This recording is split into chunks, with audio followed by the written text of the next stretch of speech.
सम्मान के साथ मेरे साथ चलें। मैं आपको ले आया हूँ 15वीं शताब्दी के त्रिपुरा में, और ये है महाराजा धर्ममाणिक के प्रथम का राज दरबार।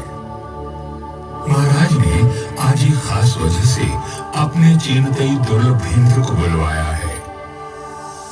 ब्राह्मण श्रेष्ठ, आप केवल शास्त्रों के ही ज्ञाता नहीं, आपको हमारे राजवंश का संपूर्ण इतिहास भी कंठस्थ है।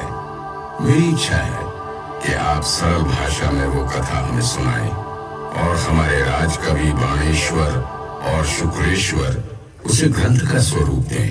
हे धर्मावतार, आपकी ये इच्छा श्रेयस्कर है, इसलिए मैं इसे अवश्य पूरी करूंगा। त्रिपुरा पर शासन करने वाले चंद्रवंश का इतिहास इतना ओजस्वी है कि उसे बार बार कहा और सुना जाना चाहिए। प्राचीन काल में चंद्रवंशी सम्राट ययाति के 5 बच्चों को पुरु, यदु, तरवसु, अनु और द्रोयु सभी ने अलग अलग दिशा में जाकर अपने राजवंशों की स्थापना की। द्रोयु दक्षिण पूर्व दिशा की ओर गए और कपिल मुनि के आशीर्वाद से सागर द्वीप में अपना राज्य स्थापित किया। कपिल मुनि ने आशीर्वाद देते हुए कहा था, त्रिवेग नागरिम शुभम। महाराज द्रोयु के 27वें वंशज पूर्व दिशा की ओर गए, जहां उन्होंने किरातों को परास्त किया। वहीं ब्रह्मपुत्र और कपिला नदी के संगम पर एक नया नगर बसाया गया, जिसका नाम त्रिवेग था। त्रिपुरा केवल एक शब्द नहीं, कृपा है शिव और शक्ति की। पीठमाला तंत्र में स्वयं महादेव ने ये घोषणा की है कि धरती पर जहां भी माता सती के अंग गिरे, वहीं शक्ति पीठ की स्थापना हुई।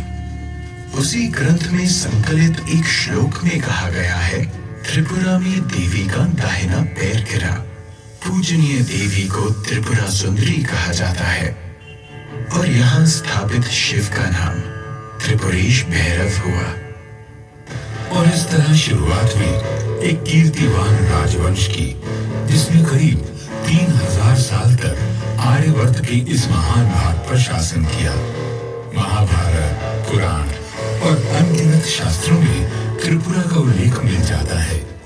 इसके अलावा कई प्राचीन पुरालेखों के साथ साथ साहित्यिक ग्रंथों में भी त्रिपुरा का वर्णन किया गया है।